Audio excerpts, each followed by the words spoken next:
The scream did not come from pain. It came from shock. F, open this door. Kemi's voice shook the whole corridor of Block C in Sunrise Court Estate. Inside the apartment, F's hands were still on the handle of the frying pan. He had been turning plantain in hot oil when the pounding started. He rushed to the door, confused, his t-shirt dotted with oil specks. When he opened it, he saw his wife, Kemi, standing like a storm held inside a human body. Her wrapper was tight, her headscarf was half-sleeping, and her eyes were wide, red, and bright with something that did not look like tears. And behind her, leaning against the opposite wall like she owned the building, was a slim young woman in a neat jumpsuit, holding a bunch of keys and smiling as if she had just won a prize. Her name was Zainab. She had moved in next door 2 hours ago. Now she lifted her phone and spoke softly, almost sweetly. "Hello, my love." F's knees nearly failed him. He knew that voice the way a person knows the sound of a bell that always rings before trouble. Kemi turned, looking from Zainab to F to the door of the new apartment. Then she stepped forward and grabbed the paper Zainab was holding. It was the tenancy agreement. Kemi read the name printed on it.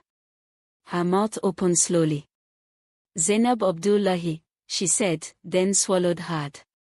"And the emergency contact is F. Okon." Silence fell so heavy that even the nearby generator seemed to pause. A neighbor peeped out from a cracked door, then quickly shut it again. Somewhere downstairs, children stopped playing and whispered. Kemi's voice came out low and dangerous. "F, why is your name on your neighbor's emergency contact?" F tried to speak, but words refused to form. His tongue felt like dry gari in his mouth. Zainab took one step closer, her smile still there, but her eyes now sharp. "Don't worry, Auntie Kemi," she said, using the word auntie as if it was a small slap. "I'm not here to fight. I'm here because I deserve peace too." Kemi laughed once, a short laugh that sounded like a cracked plate. "Peace? You rented an apartment next to my marriage and you're saying peace?" Zainab shrugged. "I rented an apartment next to the man who promised me a life." At that moment, F's phone buzzed in his pocket like a guilty heart. Kemi's eyes flicked down. "Bring it out," she ordered. F hesitated. Zainab's smile grew. Kemi's hands stretched forward, waiting. F pulled out the phone. On the screen was a message, fresh, bold, and impossible to ignore. "I'm outside. Come and see me. I'm not leaving this time." Kemi snatched the phone, read it, and her chest rose and fell like a drum being beaten in anger. Then she did something nobody expected. She walked to Zainab's door and knocked once, politely, like a visitor. Zainab opened it with a proud tilt of her chin. Kemi stepped inside. The corridor went quiet again. Even the air seemed to lean closer to listen. F stood frozen at his own doorway, not sure whether to follow, to run, or to faint. And then Kemi screamed again, louder than before. This time, it was not shock alone. It sounded like her heart had found something inside that apartment, something sharp and personal, something that had been waiting for her. F rushed forward. But before he could enter, Zainab stepped out and blocked him with her arm, still calm, still smiling, still acting like a person who had planned every second. "Don't go in yet," she said. "Let her see it well." F's eyes widened. "See what?" Zainab leaned closer and whispered, almost kindly, "The proof." 2 weeks earlier, Sunrise Court Estate had been normal. Not perfect, but normal.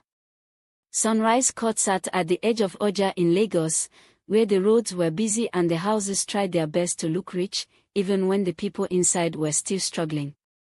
The estate had guards, a small playground, and a WhatsApp group that could argue for 3 days about one missing dustbin. F and Kemi were known as the quiet couple. They were not loud. They did not fight in public. They greeted people, paid their dues, and minded their business. Kemi ran a small skincare business from home. She mixed creams, packaged oils, and did online deliveries. She was the kind of woman who could smile at you and still be counting her money correctly in her head. F worked in a logistics company in Victoria Island.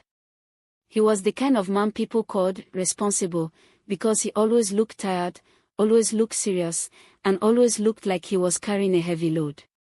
Some evenings, when power went out and the estate fell into that quiet darkness broken by generator sounds, Kemi would sit on the balcony with F and talk about the future. "One day, we will leave this place," she would say. "We will build our own house in New York, with a small garden, and we will rest." F would nod. "Amen." And Kemi would smile, believing him the way you believe a prayer, because you need it to be true. But there had been small signs. Not the kind that shout, but the kind that whisper. F started guarding his phone like it was a newborn baby.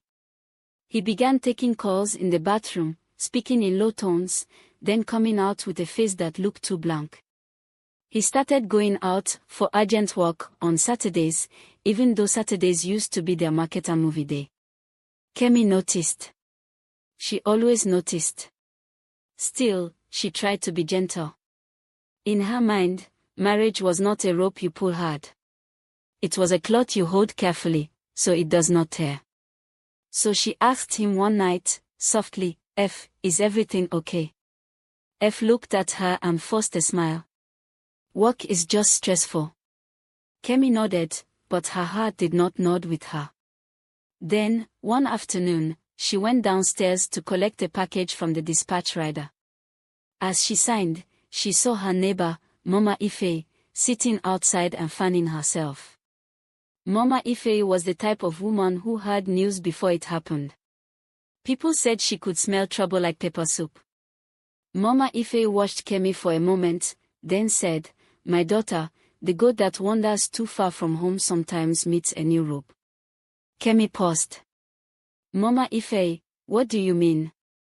Mama Ife clicked her tongue. "Nothing. I'm just talking." "But open your eyes, eh? In this Lagos, people can rent trouble with cash." Kemi laughed awkwardly and carried her package upstairs, but the words followed her like footsteps.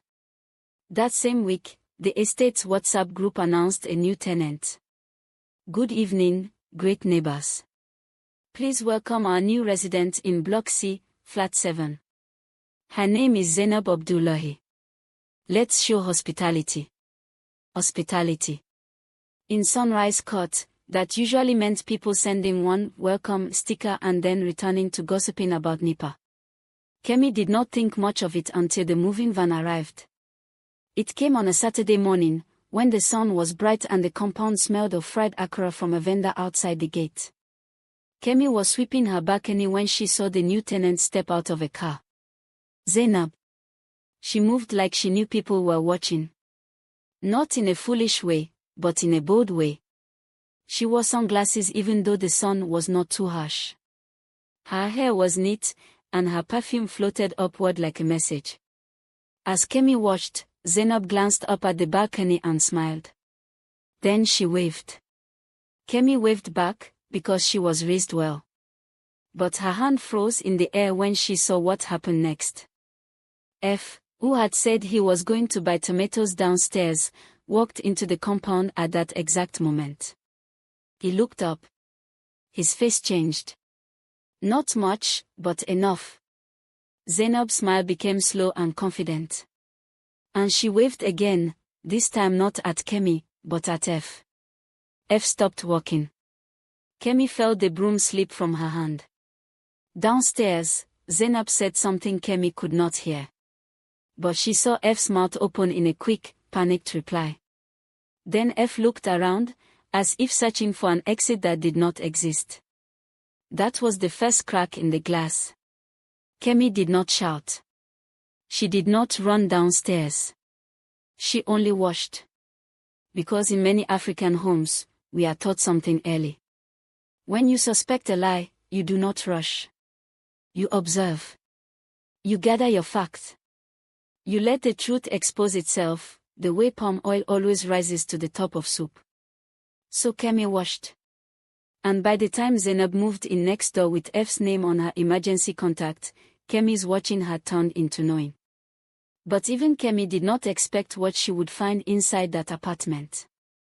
Inside, her scream was still echoing.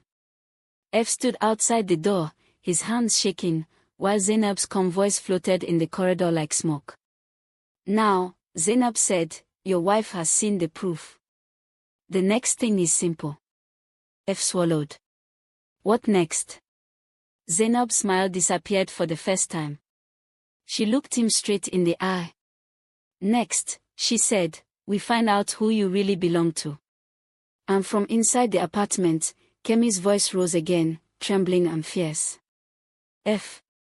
Come and explain this to me right now.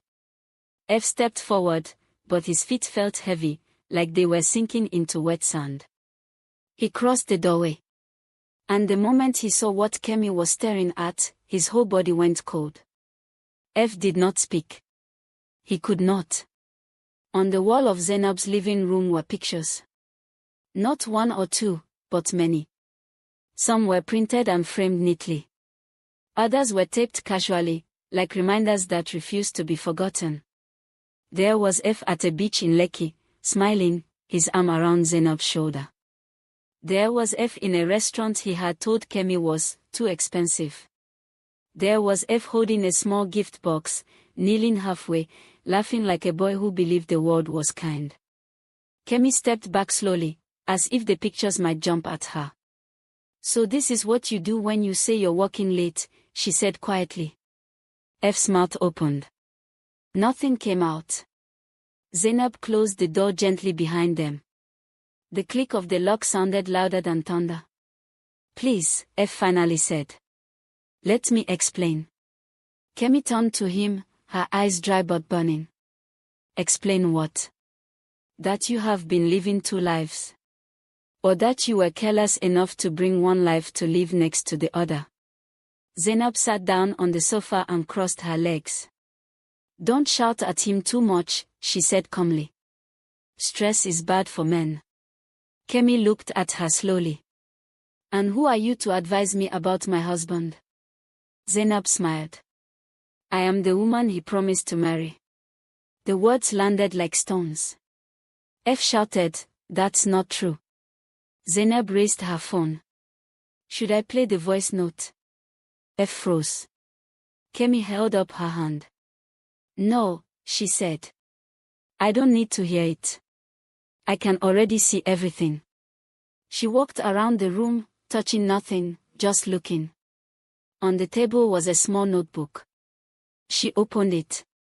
Inside were dates. Times. Short sentences. He said he loved me today. He promised we would not hide anymore. He said his wife understands him. Kemi laughed again, but this time it was softer, sadder. You even told her that I understand you, she said. You must think I'm a fool. F fell to his knees. Kemi, I made a mistake. It started small. I didn't plan this. Zainab leaned forward. You planned it, she corrected. You just didn't plan to be caught. Kemi closed the notebook and placed it back carefully. So why are you here? She asked Zainab. Why move next door? Why not just come to my house and knock? Zainab stood up. Because I was tired of hiding. Because I was tired of sharing. And because I wanted the truth to stand where it could not run. She walked to the window and pointed outside.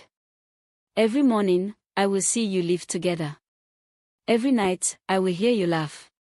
I decided I would not cry alone anymore. Kemi nodded slowly. So you rented an apartment as a weapon? Zainab shrugged. As protection. F stood up, his face wet now. Please, both of you. Let's talk calmly. Kemi turned to him sharply. You don't get to ask for calm. You brought chaos into my house and called it love. There was a knock on the door. All three of them froze. The knock came again. Kemi. Mama Ife's voice floated in. I heard shouting. Are you okay? Kemi looked at the door, then at Zainab. Zainab nodded, as if giving permission. Kemi opened the door. Mama Ife stood there with two other neighbors, curiosity written clearly on their faces. Kemi smiled, a tired smile. I'm fine, Mama. Just family discussion. Mama Ife peeped inside and saw the pictures. Her eyes widened. Oh, she said softly. So the goat has brought the rope home. Kemi closed the door gently. She turned back to the room and straightened her shoulders. This is what will happen, she said. Tonight, we will all sleep. Tomorrow, we will decide. Zainab frowned. Decide what? Kemi looked at her. Who gets what they think they deserve? That night was long. F did not sleep in his bedroom. He sat on the floor of the living room, his back against the couch, staring at nothing. Kemi lay on the bed, eyes open, listening to the ceiling fan turn like time refusing to stop. Next door, Zainab unpacked her boxes slowly. She placed her clothes neatly. She arranged her kitchen. She even watered the small plant she brought from her old place. She was calm. Too calm. In the morning, the estate woke up like any other day. Children ran. Vendors shouted. Cars honked. But something had changed. Kemi woke up early and dressed carefully. She tied her hair neatly and wore her best simple dress. She cooked breakfast, not for F, but for herself. F washed her quietly. Kemi, he said. I will do anything. Just don't leave. Kemi did not look at him. Sometimes, she said, leaving is not the punishment. Staying is. There was a knock at the door again. This time, it was Zainab. She walked in confidently, holding a small bag. Good morning, she said. I thought we should talk. They sat. 3 people. 1 table. Too many truths. Zainab placed the bag on the table and opened it. Inside were documents. I found out last month, Zainab said, looking at Kemi. That I am pregnant. F's head snapped up. What? Kemi's breath caught. Zainab continued, I told him. He begged me to wait. He said he would tell you himself. He said you were strong. Kemi closed her eyes. I waited, Zainab said. Then I realized waiting only helps liars. F reached for Kemi's hand. She pulled away. Zainab slid 1 document forward. This is my pregnancy test. This is my rent agreement. And this, she said, sliding the last paper, is the letter I plan to send to your family. Kemi opened her eyes slowly. Your plan is to shame us. Zainab shook her head. My plan is to stop being invisible. F began to cry openly now. I will take responsibility, he said. For the child. For everything. Kemi stood up. She walked to the door and opened it. Neighbors were already watching. She turned back to the room, her voice steady. You wanted visibility, Kemi said to Zainab.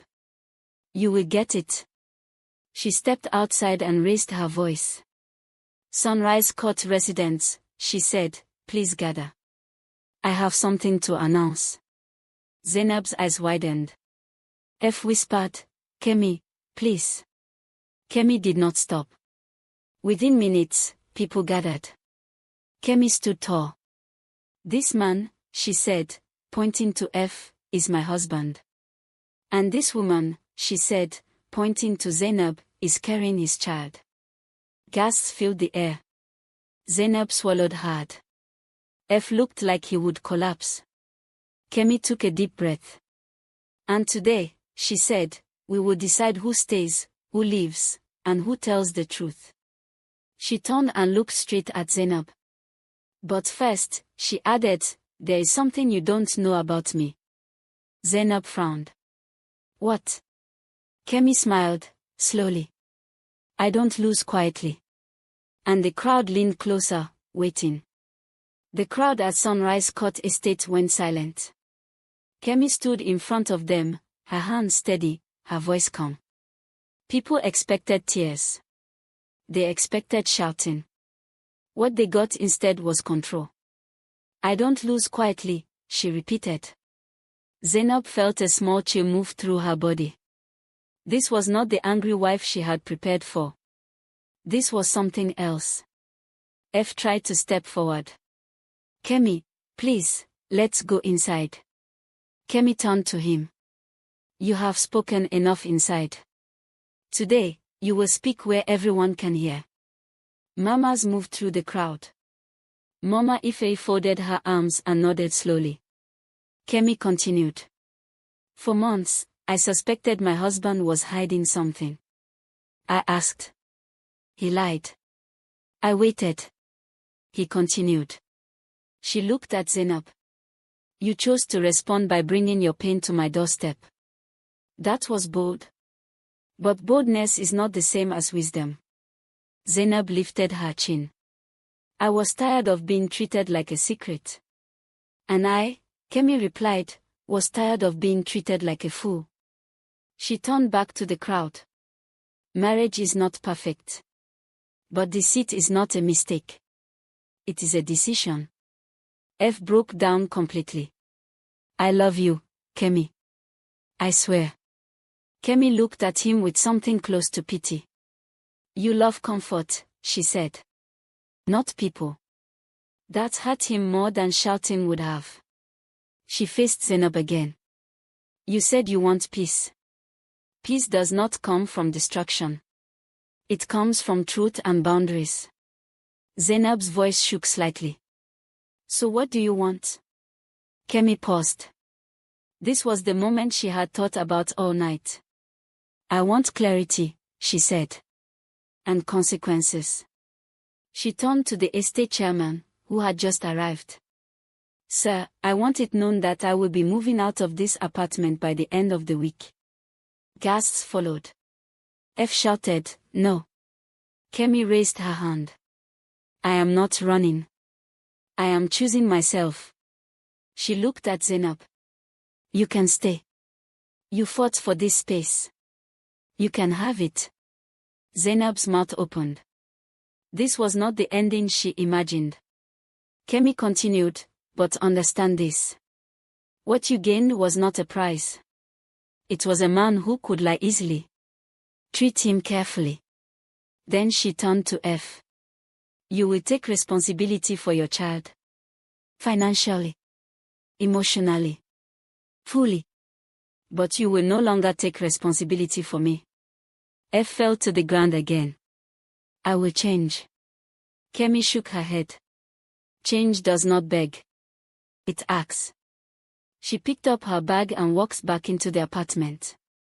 The crowd slowly scattered, buzzing with whispers. Inside, Kemi packed quietly. Every folded cloth felt like closure. Every item placed in her bag felt like breath returning to her lungs. That evening, as the sun set orange over Oja, there was a knock on the door. It was Zainab. Her confidence was gone. She looked smaller. I didn't expect this, Zainab said softly. Kemi nodded. Most people don't expect strength when they cause pain. Zainab hesitated. Are you angry with me? Kemi thought for a moment. I am disappointed. In him. In you. But anger ties you to what hurt you. I want to be free. Zainab swallowed. I thought if I stood close enough, he would choose me. Kemi replied gently, a man who needs pressure to choose will always need pressure to stay. Silence stretched between them. I hope your child is healthy, Kemi added. That is innocent life. Zainab's eyes filled with tears. Thank you. Kemi picked up her last bag. Take care of yourself. And don't build your future by breaking someone else's present. She walked out. F watched from the balcony as Kemi left the estate with her sister's car. Something in him knew that this loss was permanent. Next door, Zainab sat alone in her new apartment, surrounded by pictures that no longer felt like victory. For the first time, she wondered if moving in had truly brought peace or simply exposed a deeper emptiness. Sunrise court returned to normal slowly. Generators hummed. Children laughed. Life moved on. But everyone remembered that day. Because they saw something rare. A woman who refused to fight dirty. A man who learned too late. And a lesson that spread quietly through the estate. That love without honesty always collapses. That pain does not give permission to harm. And that sometimes, the strongest response is not revenge, but walking away with dignity.